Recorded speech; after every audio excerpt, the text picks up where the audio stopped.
जैसा आप जानते हैं कि वर्ग 2 के चयन परीक्षा के फॉर्म भरना स्टार्ट हो गए, लेकिन कुछ ऐसी चीजें हैं जिनका ध्यान आपको जरूर रखना है, नहीं तो पूरी मेहनत पर पानी फिर जाएगा। छोटे छोटे पॉइंट्स हैं जिस कारण आपको बाद में फॉर्म रिजेक्शन में दिक्कत आ सकती है, या फिर at the time of joining जो डॉक्यूमेंट वेरिफिकेशन और तमाम चीजें होती है, कहीं ना कहीं कई सारे बच्चे पढ़ने में बहुत अच्छे, सारी मेहनत बहुत अच्छे से करी, लेकिन किसी और के भरोसे फॉर्म डाल दिया, या फॉर्म भरते समय सावधानी नहीं रखी और आखिरी में हाथ में आया हुआ जो जॉब है वो भी चला जाता है। तो आज के इस वीडियो में मैं आपको बताऊंगा स्टेप बाय स्टेप कि कैसे फॉर्म भरना है। और फॉर्म भरना तो इजी है, किन बातों का ध्यान रखना है वो सबसे महत्वपूर्ण है। तो आइए शुरुआत करते हैं। देखिए, फॉर्म भरना 28 जनवरी से शुरू हो चुके हैं और इसकी जो अंतिम तिथि रहेगी वो रहेगी आपकी 11 फरवरी। आज जब मैं ये वीडियो बना रहा हूं तब 1 फरवरी है, मतलब आपके पास अभी 10-11 दिन बचे हैं। अंतिम जो तिथि है उसका इंतजार ना करें तो बेहतर है, उसके पहले फॉर्म भर दें, ज्यादा अच्छा रहेगा। हालांकि कोई गलती हो जाती है तो संशोधन आप कर सकते हो 28 जनवरी के बाद से।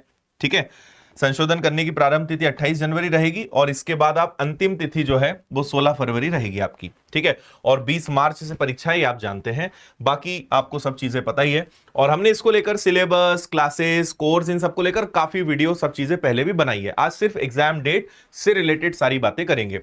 देखो, हमने यहां पे शुरू में ही लिख दिया है कि सबसे महत्वपूर्ण बातें आपको कौन सी ऐसी हैं जो आपको ध्यान रखनी चाहिए।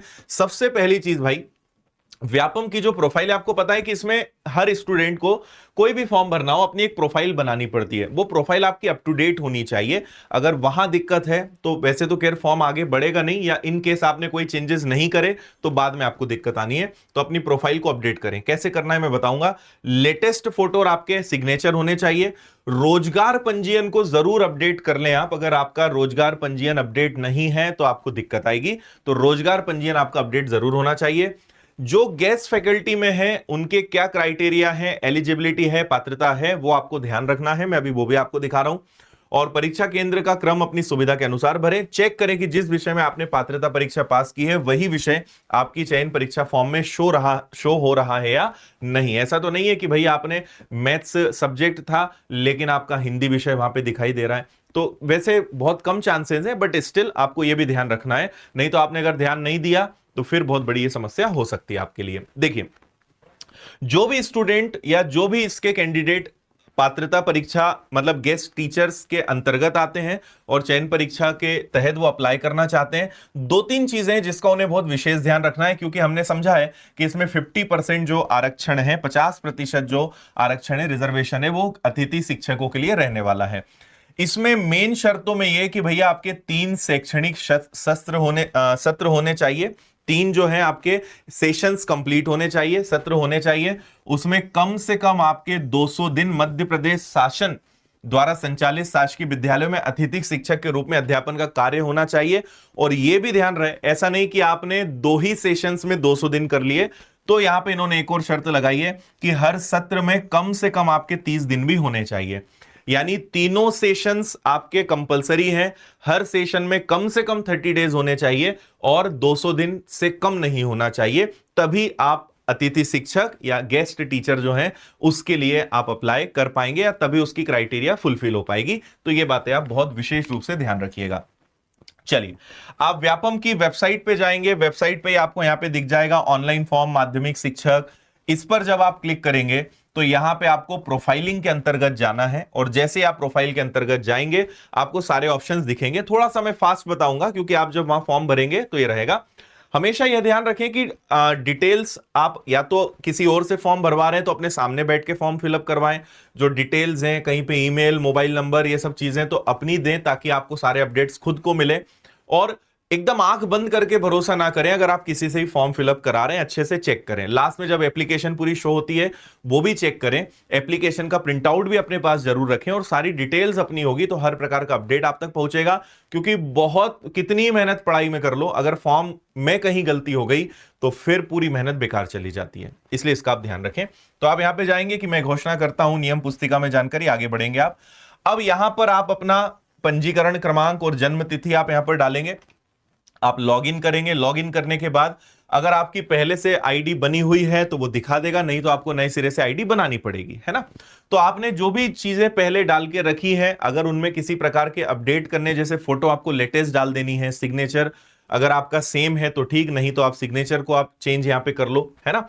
तो ये सारी चीजों में अगर किसी प्रकार की या तो कोई गलती पहले हो गई है, कुछ है, तो आप उसको अपडेट कर लें, चीजों को अच्छे से चेंज कर लें। और ये सब एक वन टाइम प्रोसेस होती है जो आपको करनी है ना। और आगे बढ़ाएंगे तो एक बार ये आपको दिखाएगा कि भाई क्या क्या चीजें हैं, वो सब कंफर्म करेंगे, आप आगे बढ़ेंगे, ठीक है। तो ये सब चीजें तो आपकी वो ऑलरेडी पहले से उठा लेगा, जिसमें रोजगार पंजीयन है तो ई केवाईसी हो जाएगा, आधार कार्ड का आपका वेरिफिकेशन, ये सब इसका पार्ट है, तो वो सब यहां पे आपका हो जाएगा।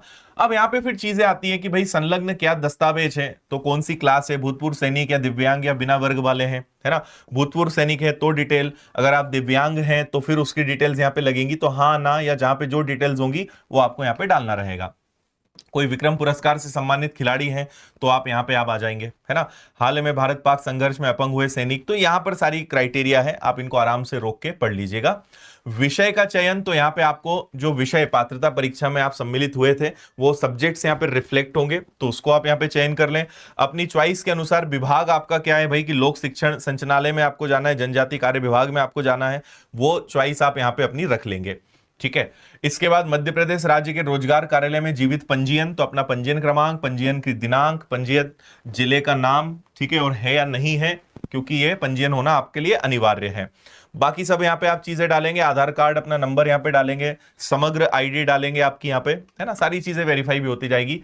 प्राथमिकता, शहर आप कौन सा एग्जाम के लिए, लिखित परीक्षा के लिए लेना चाहते हैं, तो प्राथमिकता 1 2 3 4 4 सेंटर्स आपसे मांगे जा रहे हैं, यहां पर आप टिक मार्क करेंगे, आगे बढ़ेंगे। आपकी एप्लीकेशन ही एक बार आपको फिर से, क्योंकि पात्रता परीक्षा में आपने फॉर्म भरा है, पहले से आपकी प्रोफाइल बनी है, तो चीजें आपको बहुत ज्यादा डालनी नहीं है, ऑलरेडी सब वहां पर है, चेक अच्छे से कर लो सारी चीजें सही है या नहीं। इसके बाद एक बार ये पूरी एप्लीकेशन आपको शो करेंगे, सारी एप्लीकेशन शो करने के बाद फिर इसके बाद पेमेंट ऑप्शन आ जाता है। तो यहां पर देखो, जैसे अंग्रेजी भाषा इनका कोड हो गया है, गणित माध्यमिक शिक्षक, विषय शिक्षक के लिए यहाँ पे हो गया है, ये इन्होंने अपना सीक्वेंस तय किया, तो ये हमारे स्टूडेंट का हम आपको फॉर्म फिलअप किया हुआ दिखा रहे हैं। आप इसका प्रिंट आउट जरूर ले लें, और पीडीएफ भी अगर बन जाती है तो पीडीएफ अपने पास संभाल के रखें, इसकी बहुत जरूरत आगे पड़ती है, तो ये आप सबके पास सेव होना चाहिए। इसके बाद आप पेमेंट की तरफ प्रोसेस करेंगे, किसी भी माध्यम से आपने पेमेंट किया, पेमेंट होने के बाद आपको एक फाइनल एप्लीकेशन और प्रॉपर मिल जाएगी, जिसमें हर चीज, ट्रांजैक्शन आईडी, परीक्षा शुल्क और सब चीजें आपको यहां पे मेंशन होगी, और जो भी डिटेल्स आपने डाली है ये सबसे अंत में आप इसको अपने पास रख लें। जो मैंने आपको चीजें बताई शुरुआत में, जो चीजें आपको ध्यान देनी है, जो सारे पॉइंट्स हमने आपको दिखाए हैं वो यही है जो मैंने आपको स्टार्टिंग में दिखाए थे। इन चीजों में सबसे ज्यादा लोगों से गलती होती है। फोटो भी है तो फोटो का साइज, फोटो जो है लेटेस्ट हो, है ना, कोई उस पर कपड़ा, मतलब आप मुंह कवर्ड ना हो या कैप ना लगाओ, ऐसे पूरे इंस्ट्रक्शंस जो हैं वो सब चीजों का ध्यान वैसे आपने पहले रखा होगा, नहीं तो अभी भी आप उसको ठीक ठाक कर सकते हैं। तो इसलिए फॉर्म भरना एक बहुत महत्वपूर्ण स्टेज है, इसको बिल्कुल भी हल्के में ना लें और यूं ही किसी के सुपर्द ना कर दें कि भाई तुम फॉर्म भर देना और आखिरी में हमें भेज देना, बाद में शायद कुछ गड़बड़ हो सकती है और फिर सुधारना थोड़ा सा आपके लिए मुश्किल हो सकता है, ठीक है। बाकी विनर्स के एप्लीकेशन